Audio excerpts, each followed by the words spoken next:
Okay, so producing and deploying HEVC. Here's our agenda. I'm going to quickly cover what is HEVC. I think everybody knows by now. Review the royalty status. Spend a little bit of time on how the quality compares to H.264. Talk about what's available on the encode decode side.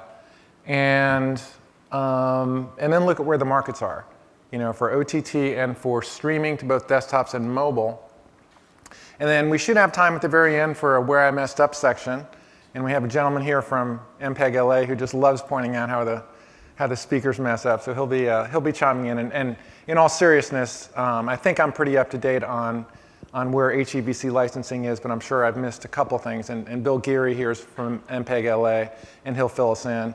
I'm hoping that a Frost & Sullivan analyst, Avni Rambia, will be here. I don't see her here now. And then she's got a pretty unique perspective. Some of you may have seen that yesterday, but if she's here, hopefully we'll have time for her to chip in as well. So jumping right in, HEVC is a successor to H.264. Came into the scene in a big way in January of 2013 when it got its first stage approval, basically meaning it was cleared for sale. And the high-level benefit was same quality as H.264 at 35 to 50% of the data rate. And there's three primary benefits there. Reduce bandwidth costs, send HD video through smaller pipes, and then if you're working in an existing pipe with a limitation, you can send more videos through that pipe. The other key benefit of HEVC is ultra-high definition video, the ability to encode to 4K and soon 8K. So there's bandwidth savings on one hand, and then there's enabling 4K video on the other. And a couple of things from this. This is a snippet from a white paper that's available at the bit.ly URL you see from the Elemental site.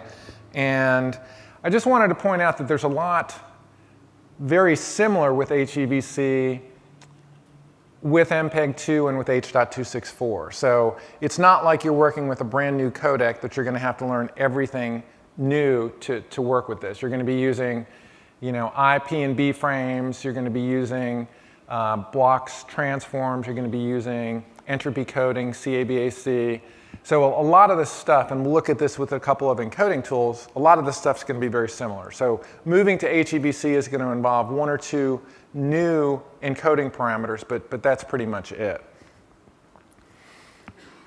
So what's the royalty status of HEVC? I guess it was in January of this year. I think Bill can tell you the exact dates of where things rolled out, but there is a patent. I guess it's fixed. I don't want to call it a proposal. This is what it is. If you want to use HEVC, it's going to cost you 20 cents a decoder or encoder, but there's a de minimis exception. You've got to ship over 100,000 units to start paying. And the first year maximum is 25 million. When I say first year only, it could go up after that. It could go down after that. But the first year is 25 mil maximum. And there is no HEVC content royalty. And the reason I make a big deal out of that is because A, last year at this session I predicted there would be. And B, with H.264, there is a content royalty. So if you're shipping pay-per-view or subscription video with H.264, in some cases, once you're past de minimis exceptions, you do have to pay a royalty. So very nicely done on the HEVC side. There is no royalty for content. So what's known is this is a proposal from the MPEG LA patent group. What's not known are the people who didn't join the patent group.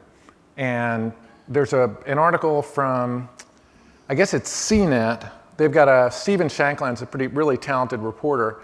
And he wrote an article around the same time that MPEG LA came out and said, there's a lot of prominent IP owners who didn't join the patent pool. So just because you sign up with the MPEG LA patent pool doesn't mean that nobody else is going to come up to you and say, hey, US royalties for HEVC. And Bill can fill us in on that as well at the end and where that stands and who's in and who's out. The impact on the royalty, I think, on the encoding side, and even last year at this time, we saw a lot of people were working for HEV encoding because there's really not that many companies on the encoding side who are going to hit the 100,000 minimum.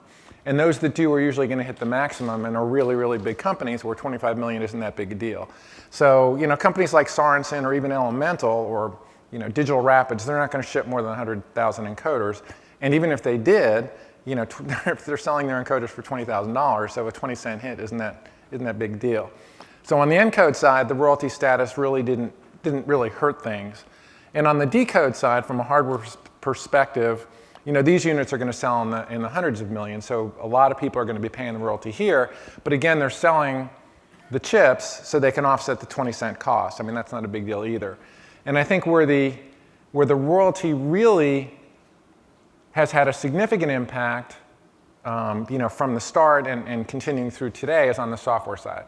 And there's a lot of interesting news on the software side, and we'll cover that as we go through the presentation.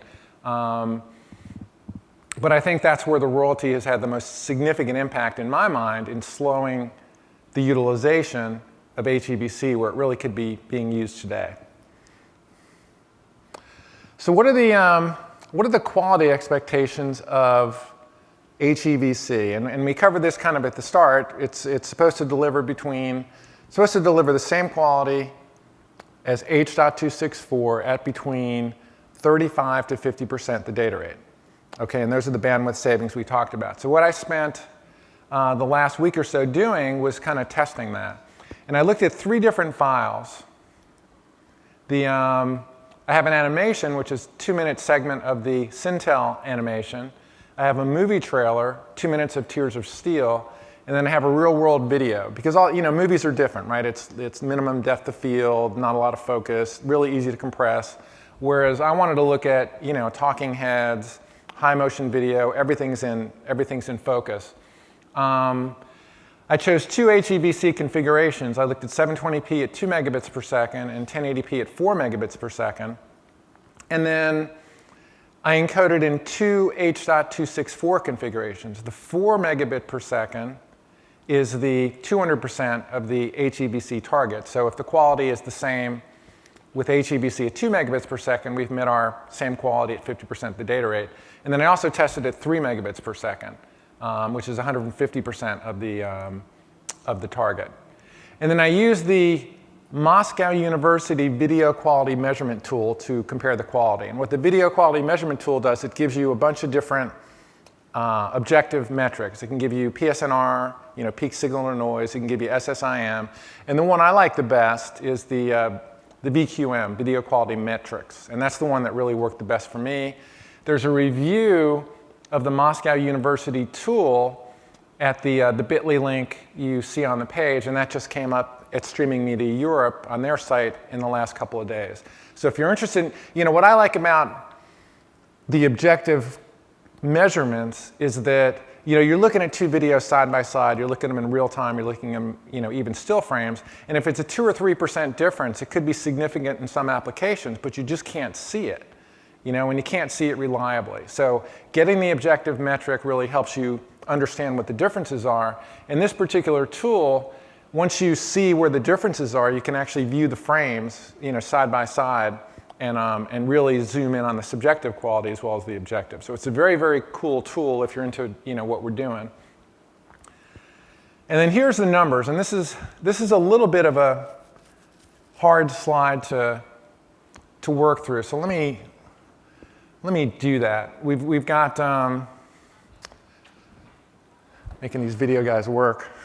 On the left, we've got the HEVC VP9 data rates, and then we've got the video quality metric score, and lower scores are better, right? So the lower the score, the closer you are to the original content. So VP9's there, and we'll cover VP9 in a few minutes. That was one of the more interesting things that I found during this weekend of testing. And VP9 is showing a lower score than the best HEVC codec that I tested. Now, what we'll hear at the end of this is that I tested the wrong codecs, and I need to test more codecs. And one of the benefits of a standard is that there are multiple codecs, and all that's true. So I'll be expanding these tests. But what I found this weekend was that VP9 delivered better quality than any of the 3 HEVC codecs that I tested. Now, there's a lot of caveats, more caveats than a stock offering, but we'll cover that when we get there as well. Anyway, lower scores are better. And then I looked at the best HEVC. So for the new clip, which is the real world clip, the best HEVC score was 0.624 at the 2 megabit per second 720p. And what we saw with H.264 at 2x the data rate, the 4 megabit per second H.264 file, it's in red because the H.264 quality was better than the best HEVC quality. So we did not meet the same quality at 50% target data rate in that particular case. Is that clear? Anybody, any questions on that? But on the other hand, the miss percentage tells that for the two clips, the real world clips on top, we only missed by 7% for the 1080 720p clip and only 0.44% for the 1080p clip. So we're really close to the same quality at 50% the data rate. We just didn't get there. And then the two greens on the side says we're green here, which means we delivered the same quality at 66% of the data rate. Is that clear? That's what I'm trying to show with these colors. And so what we see is, on top is the real world video, and we see that, very close to same quality at 50% the data rate. Clearly, we met same quality at 66% of the data rate. And same thing on the bottom. In fact, on Tears of Steel, again, a mostly real-world video, we did meet the same quality at 50% the data rate at the 1080p configuration.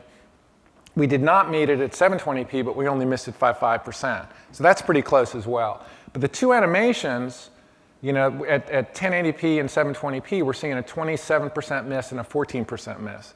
So everybody who's worked with X.264 knows that there is a tuning mechanism for animation. And I used that when I created my H.264 encoding comparisons. That was not available in the version of X.265 that I was using to perform these comparisons. I don't know if it's going to be in there. I don't know if it's in other versions. But there is not an animation tuning. So this is one test. You can't universally say that HEVC isn't quite as good for animation. But if I was Disney, or I was somebody encoding a lot of animations, I would look at this pretty hard before I said, I'm going to get same quality at 50% the data rate with animated footage. Any questions on this? Did you use the HM? The ATEM? The HM, the reference encoder out of the standards? No, I used one, and we'll cover that in a second. I looked at 4 encoders. I got results I was comfortable with 2 of them. One was an IC vendor. And I'm not going to disclose who the companies are because the tests, as I said, have a lot of caveats. But one was X.265, and one was a proprietary codec from an IC vendor. And OK, so with real-world videos, HEVC is very close to delivering the same quality at 50% claim. And in every case, it delivered at least the same quality at 66% of the file size. And then, as I explained, animation was substantially behind. So again, it's one test file. I'm not going to say universally animation is behind real-world video, but it is something you'd want to look at if you've got a lot of animated content. OK, so now we know how it compares to H.264. Let's take a look at where HEVC will play. We know it can save us some significant bandwidth, but where will the video play if we can get it to these platforms? And these are 3 pretty old platforms, and actually two of them are very old. The Dell Precision is I think the first Core 2 Duo. I think I reviewed it for PC Magazine back in 2005. So it's almost a 10-year-old computer. And it played, I compared HEVC playback and H.264 playback, and it took, for 720p, it took 24% of the CPU, and for HEVC, it was 40%. And this is with the VLC player. So 40% CPU utilization is not, I don't find that overbearing. I think that's workable. On the other hand, it failed when I tried to play the 1080p HEVC clip. So this tells me I'm pretty comfortable sending 720p videos to computers in this class, but I'm not going to try 1080p. And then the second is a Core 2 Duo Macintosh notebook. That's about I want to say a 6-year-old notebook. And the numbers were 18% for 720p H.264 compared to 39% for HEVC, and that too failed when I tried to play 1080p video. And then the last column is my notebook here. It's an i7-based Elite book from HP, and that played everything pretty fine. So when you start to make the decision about deploying HEVC, you need to think about who you're going to be targeting, what kind of computers they're going to have, and how far back you want to go. We had a gentleman on Monday from Bright Cove, and they care about everybody because they've got a very broad-based audience. They've got customers who ship to everybody. I'm sure they've got some that are really looking at only high-end viewers as well. But you need to figure out who your customers are and who your viewers are, and whether or not they can play 720p video or 1080p video. So that's the computer side. Let's look at the device side, and this is a number from Frost and Sullivan. And clearly the horsepower exists on some of the newer tablets and some of the newer smartphones to play HEVC pretty, certainly in the 720p, maybe even 1080p, to play the video smoothly, even though there is no hardware HEVC decode in those units. So we're starting to see it today, and I'll cover who's got HEVC and some of the models in a few seconds. But the vast majority of units out there don't have hardware HEVC decode. And Frost and Sullivan is telling us that a lot of these units can actually play HEVC. The problem's going to be battery life. And everybody's got a different opinion about how important battery life is. So some people say, well, if you cut battery life by 50%, it's unusable. Some people say nobody will care. People get twice the storage space. And I'm not making any claims that this is significant or not significant. But a gentleman in the magazine TechSpot did a battery comparison between H.264 1080p and HEVC at 1080p. And he basically saw that it cut battery power from 8.6 hours to 4.36 hours. And his comment was, while HEVC delivers fantastic quality for file size, it's impractical for a battery-powered device because it only lasts half as long.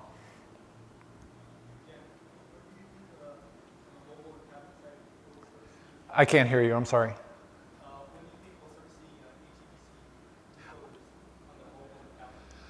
I just can't hear you, I'm sorry. We got a microphone coming.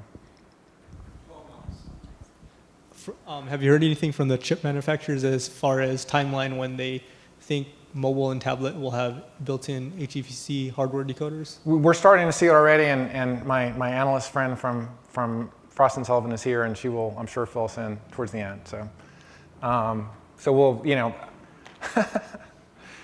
I just hope good people with good knowledge come to my things and they share it with us.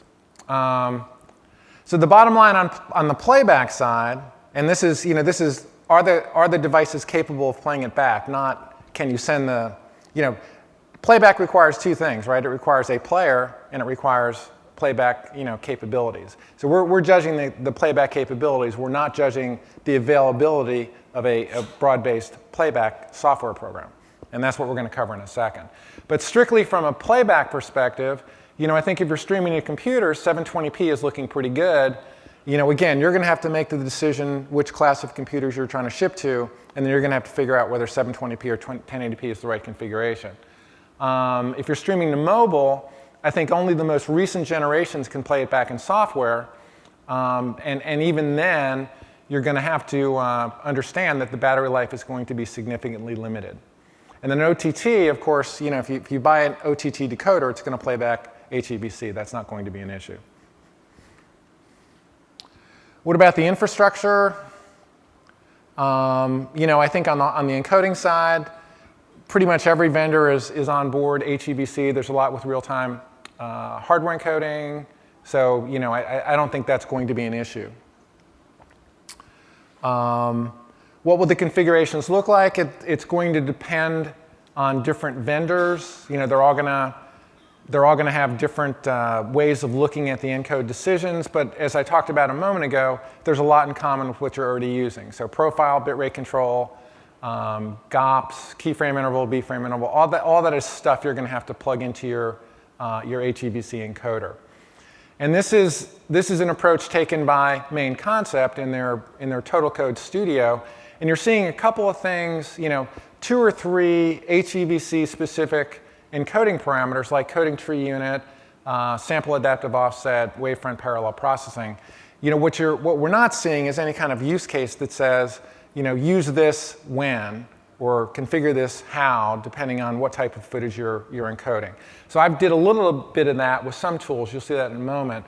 But there hasn't been a lot of experimentation that says if you want the absolute lowest data rate, use this configuration of these particular HEVC-specific configuration parameters. So you look at something like this from Sorensen Squeeze, you've got every available option in X.265, but there's really no guidance provided as to when to use them and how to use them.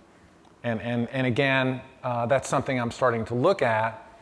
So I did with another tool, one of them I didn't show, and this should say X265 experimentation.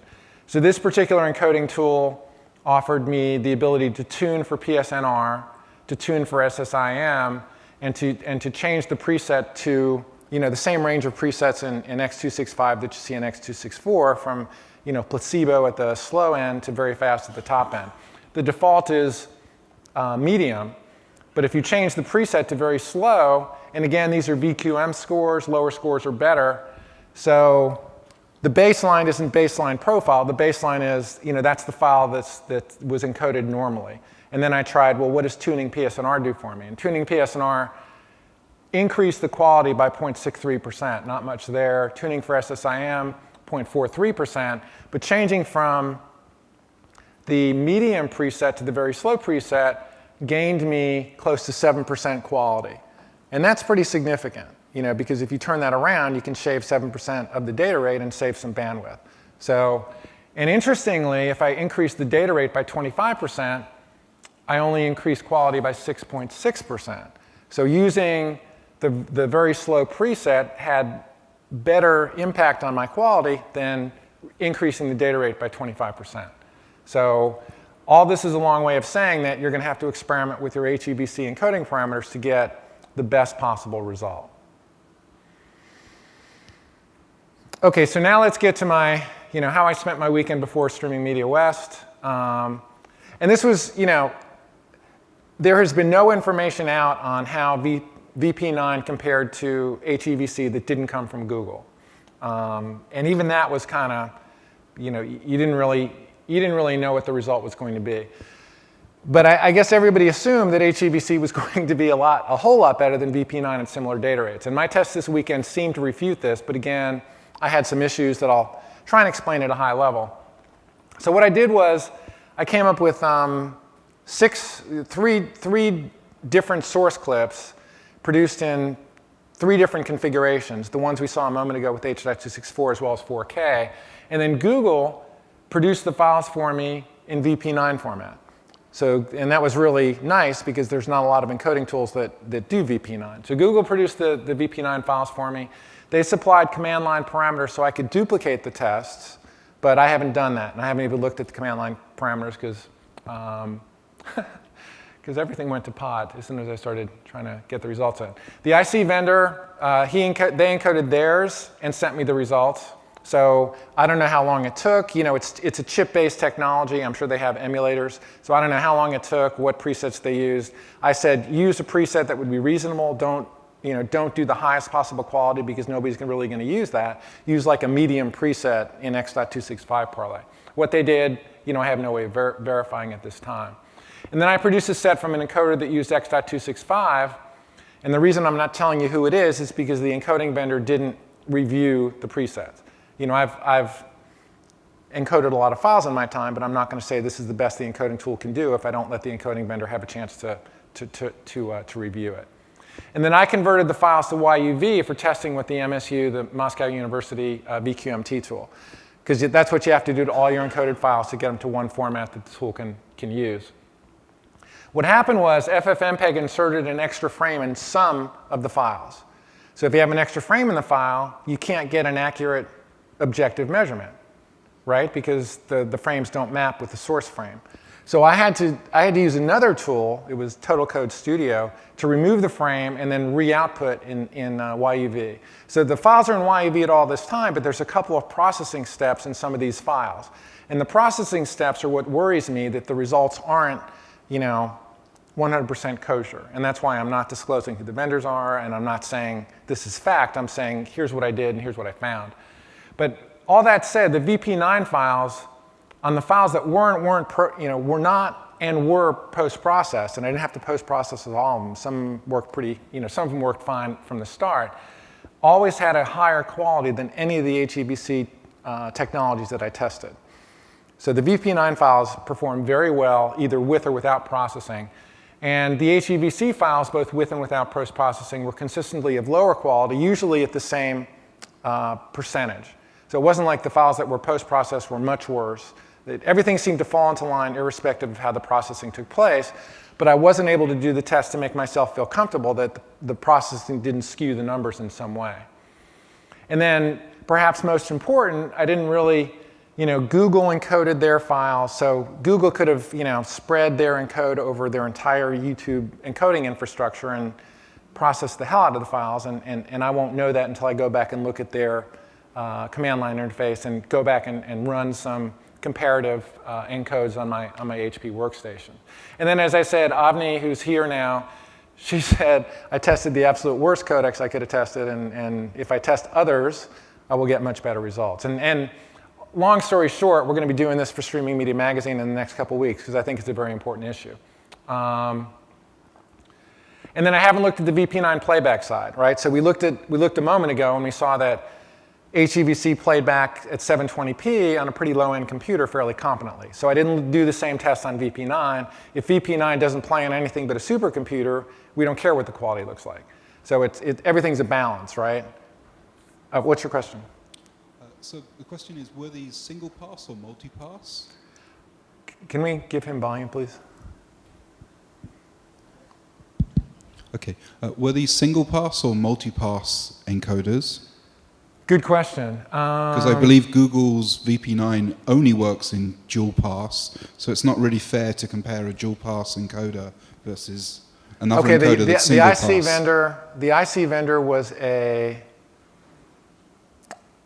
don't know. They did the encoding for me. The X.265 was multipass.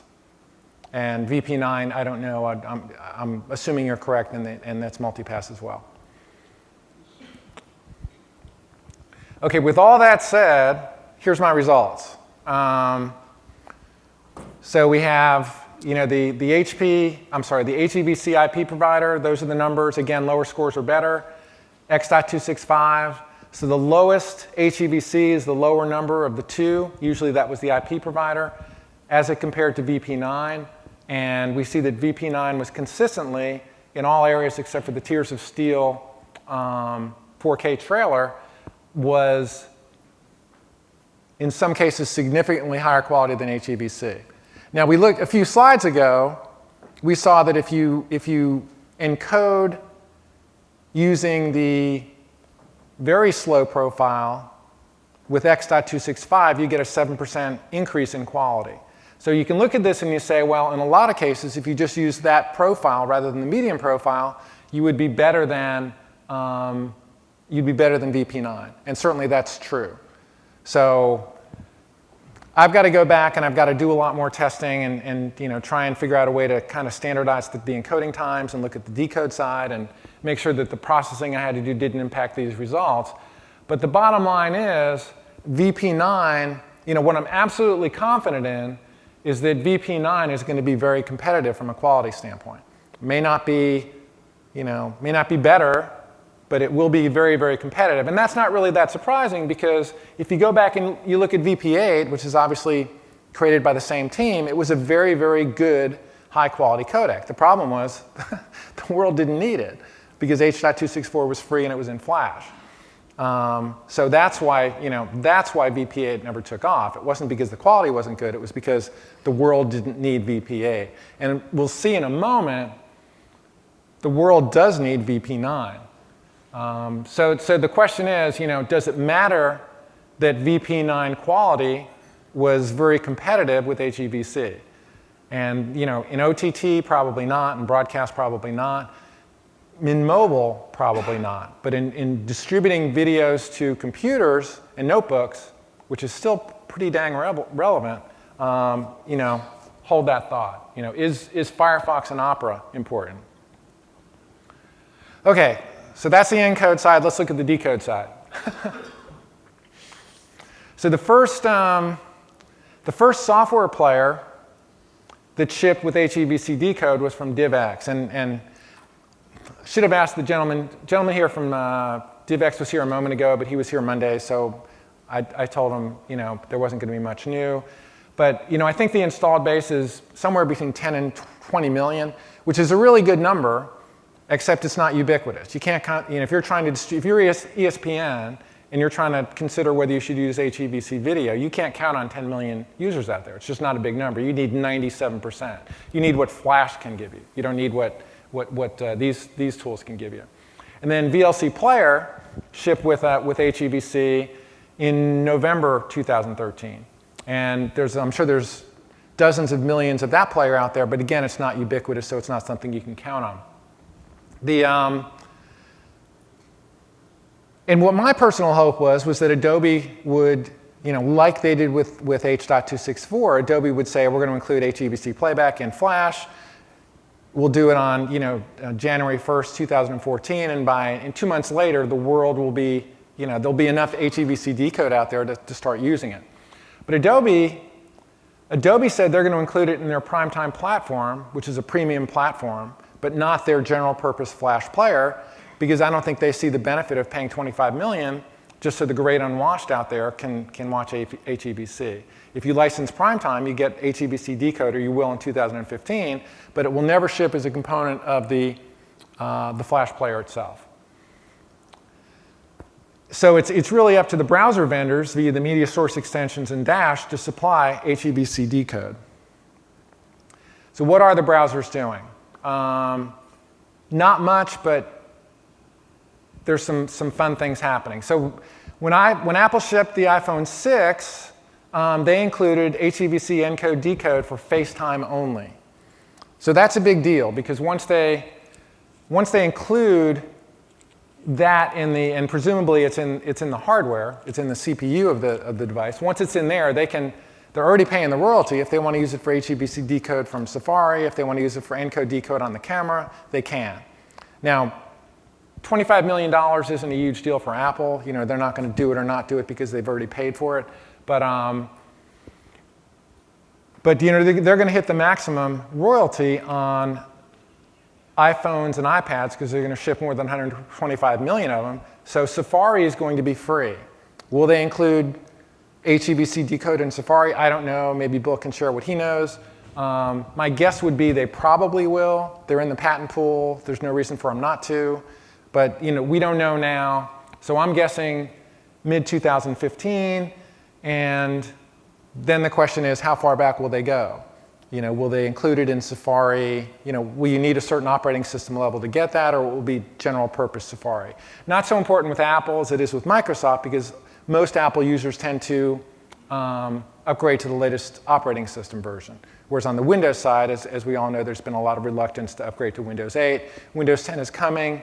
Apparently, it's a lot better, but until that happens, it's hard to say. So that's Apple. So Apple, 6 weeks ago, or whenever, the day before the iPhone 6 shipped, there was no HEVC decode or encode in Apple, and that's, now there is, and that's a big deal. That hopefully the dam is starting to break. Google, with Android 5, included a software decoder from an IT company called Idiom, and they also included hooks to HEVC hardware. So if you have HEVC hardware in the CPU, you can encode, decode from Android 5. And that, again, is another big deal. We're already starting to see some HEVC-capable hardware devices like the Sony Xperia Z3.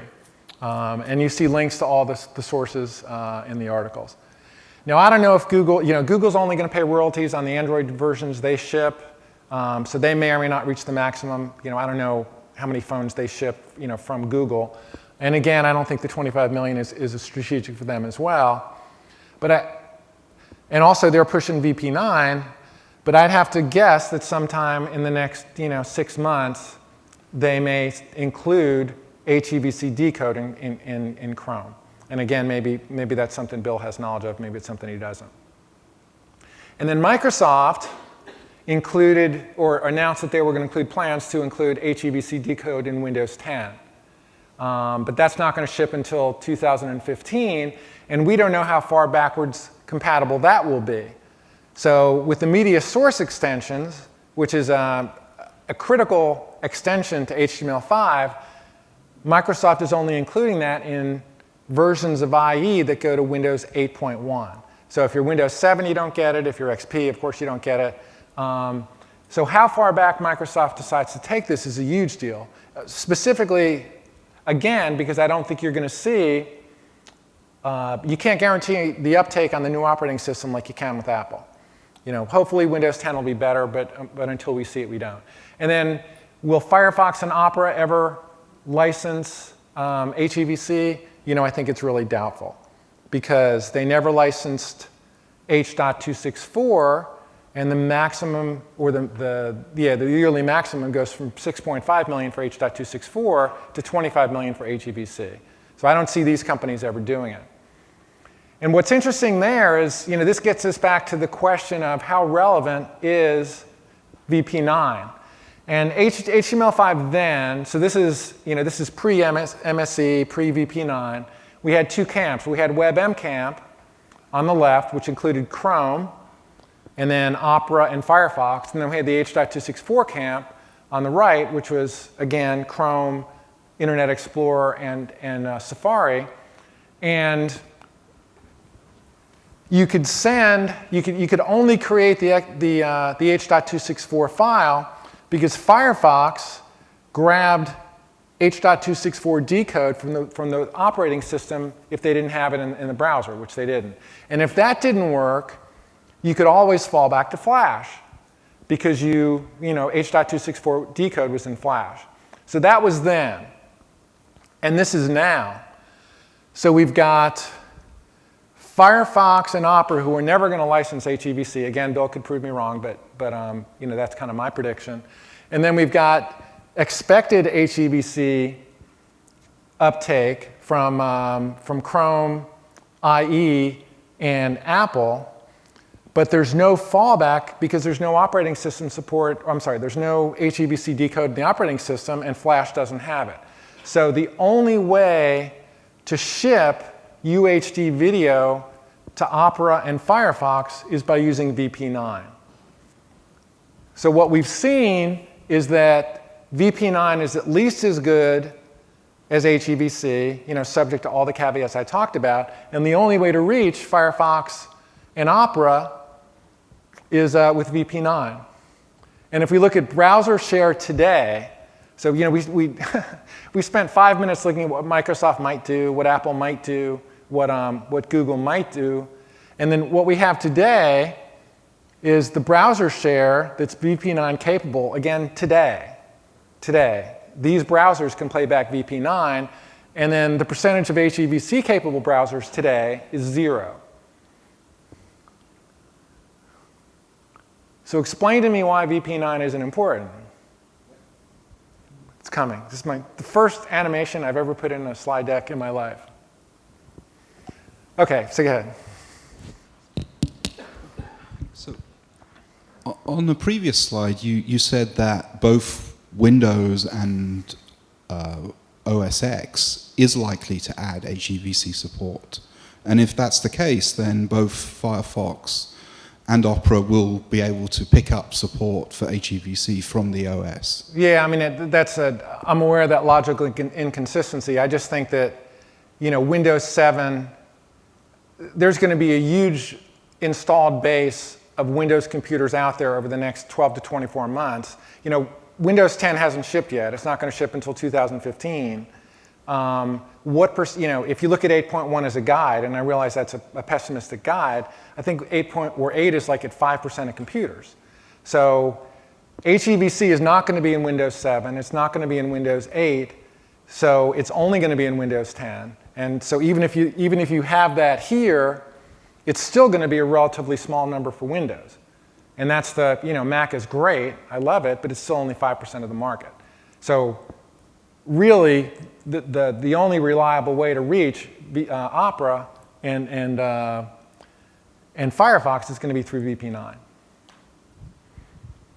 Yeah. All right, let me get through this because I really want to give Bill and Avni a chance to comment, and then we can take questions. We're up against lunch, so we have a little bit of leeway, but I'm kind of running out of time here. Okay, so my conclusion, it's a mess. H.264 isn't going anywhere, neither is Flash. HEVC playback, again, we're guessing what Chrome's going to do. We're guessing, Microsoft just says Windows 10. We haven't heard a thing definitively from either Apple or Google as to when they're going to include playback in the browser. So we're guessing. But VP9 is available now, and it's for free on the 3 browsers with dominant market share. And then Adobe Primetime, which will deliver HEVC to desktop, mobile, and OTT, I think starts to look stronger and stronger, particularly if you look at the situation with the encrypted media extensions and the media source extensions, which I think are very promising, but they're still very messy. So how is this going to play out?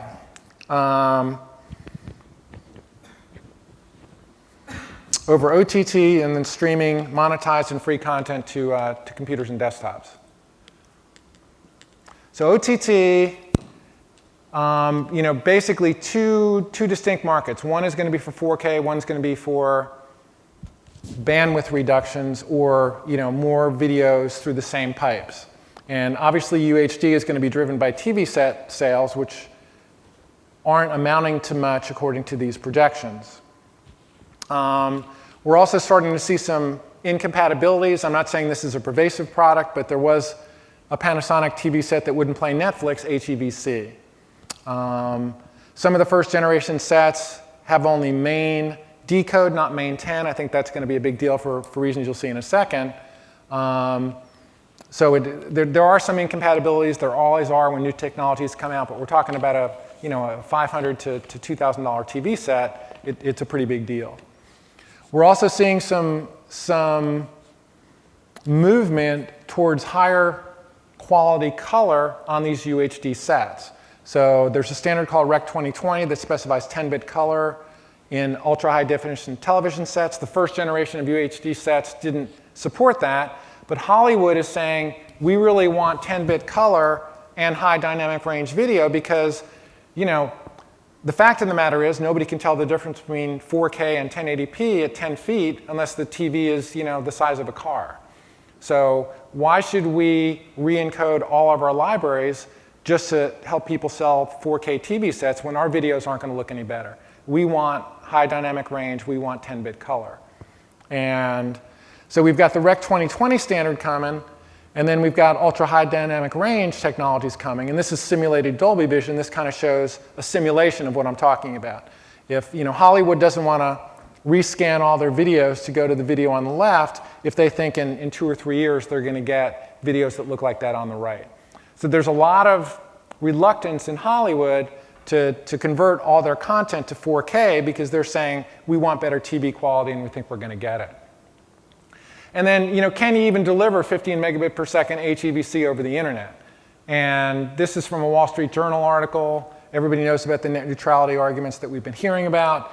And what the Wall Street Journal reported was that the, UHD 4K is being encoded by Netflix at 15 megabits per second. Can they deliver 15 megabits per second? Well, they had trouble delivering 2.5 megabits per second. And this is the Netflix bandwidth meter, which I took a couple of days ago, and they're averaging 3.4 megabits per second over Fios, which is one of the fastest operating, fastest systems out there. So even if you could, even if the TV sets were out there, even if the content was out there, can you deliver 15 megabit per second video to these UHD sets? The answer is, unless you have your own pipes, probably not. For general purpose, why should Roku add 4K UHD or 4K HEVC decode to their retail boxes when you can't get anything close to 15 megabits per second video to them? So again, two use cases, 4K. Do we want to use HEVC to enable 4K video in the OTT market, and do we want to use it to save bandwidth costs? 4K, there's some services launching. I think you need dedicated bandwidth. I would not try that over the general purpose internet. We're seeing Netflix having huge problems with that. I think we've got a lot of content waiting conversion until they've got Rec 2020 and HDR in place. There's not a lot of sets, existing sets, and I would not buy a 4K set for the next 2 or 3 years, and I think anybody who knows about these issues probably would make the same decision. So even though there are services launching, what's the magic 8-ball say? We're going to see a lot of big advances in 4K HEVC production. Come on, that was supposed to be a big laugh, this is how you amuse yourself when you're producing this stuff. Tough crowd. What about to save bandwidth? You've got too few boxes that are HEVC capable. I think at some point going forward, and I'm sure Avni and Bill can tell us a little bit more about this, the economies of scale are going to dictate that nobody ships an H.264 only decoder because, it's not going to cost that much more to put HEVC in it. So I think that point is coming, but it's not a standard feature yet on STBs, and I'm not sure when it will be. So are we going to see a lot of companies using HEVC to save money? What's the 8-ball say?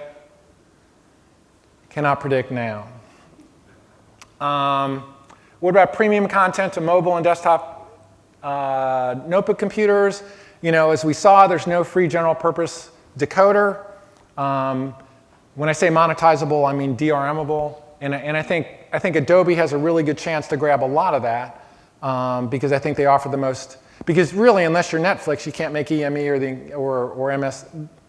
You can't make media source extensions or EME work for you. It's got promise, but it's still not there yet. And EME for HEVC still depends on browser HEVC decode that's not even there yet. So EME sounds great, but there's no HEVC decode in any of the browsers. There is VP9 decode, but there's no HEVC decode.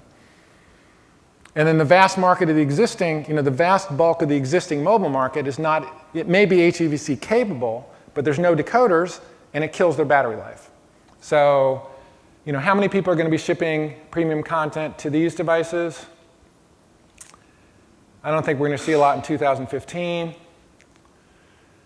And then, streaming HEVC to mobile and desktop and notebooks, a lot of free content. Again, there's no players. And for all the reasons I've talked about, I think VP9 gives us, it's available today, and it's competent.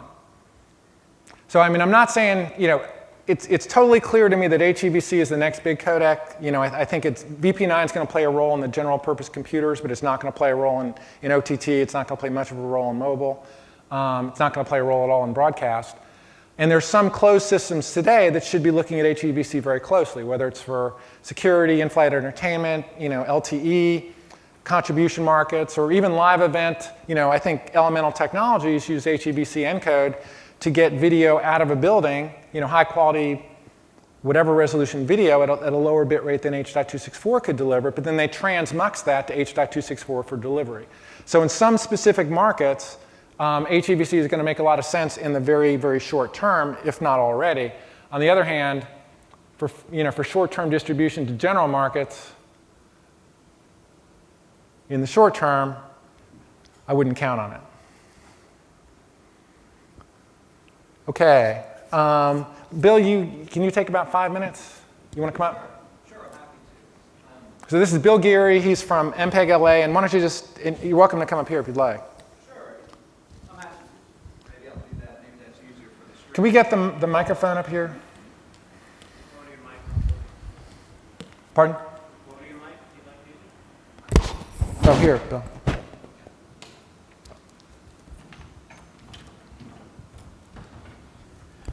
Thanks, Jan. I appreciate that. I'm Bill Geary. I'm with MPEG LA. I'm head of business development, so it's my job to put together the patent pools. As you know, as stubborn as any two companies can be in agreeing to patent royalties, it was a real challenge, but we pulled together 23 companies with their patents in the HEVC patent pools. And those companies include Apple and Samsung, Hitachi, NEC, JVC, Kenwood, Siemens, Video, a number of other companies. And I think I think the fact that Apple and Samsung both stood behind this is they believe that HEVC has a real future. The timing will be interesting. As Jan said, Apple has HEVC in the iPhone 6. Sony has it in their Xperia Z3. And Google just put it in Lollipop. And so I'm quite interested in what Google's plans are. Certainly, they'll have to, I don't have any inside information on what they may support, so I don't know anything about Chrome. But it seems that they would have to support it in YouTube with all the videos that flow through that for transcoding at least. I'll put up a couple of slides here about the patent pool. This is a list of the companies that are in the pool. It's true that not all companies who have HEVC patents join the pool. We think that many of them will later. When we launched the H.264 patent pool, some companies like Dolby did not join initially and later decided to. And we're certainly encouraging them to do that. I think you saw what the royalties are for HEVC. Under 100,000 units per year may be sold without any royalty. So that's an annual number. The 25 million cap is an annual cap. Jan's absolutely right. It will be companies that are pushing a lot of codecs out into the market who will hit that cap. And by the way, that stays level for 5 years. At the end of the first term of the license, any of the royalty terms may go up to 20%, but there's that collar on that. They can't go up more than that. So these are the royalties for the next 5 years.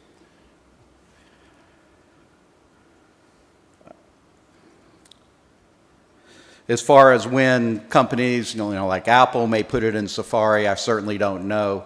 But to the extent they hit a cap, there's no disincentive to them to put it in QuickTime and Safari and their other products. We'll just have to see how they roll that out. I'm aware that companies are supporting HEVC and hardware in their chips. Maybe Avni can talk more about that. I think Qualcomm, Broadcom, other companies are supporting it in their chips. The iPhone 6, as you probably know, uses an Apple processor, so we don't know what the hardware, software support is there for HEVC. But the Sony phone uses a Qualcomm chipset, and it's running HEVC. In terms of HEVC rollout and what use it is to a consumer, yesterday there was a panel and companies talked about screen size in a living room where 4K would make a difference.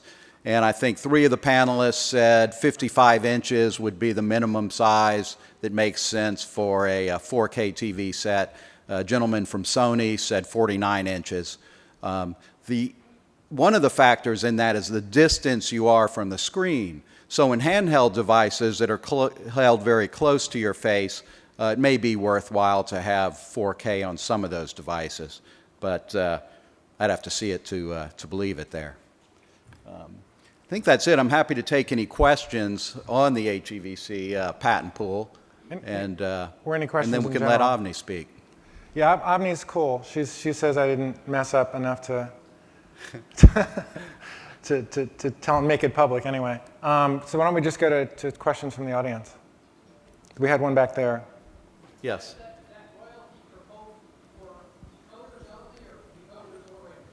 Repeat the question. It's encoders. The question was, is a royalty for encoders or decoders or both? In one device, a codec that has an encoder and decoder is one royalty. If there are multiple decoders in one device, there may be multiple royalties. So that let's say if a PC has several different software packages, then there would be a royalty on each one. And I think that makes sense when you look at the distribution chain for those.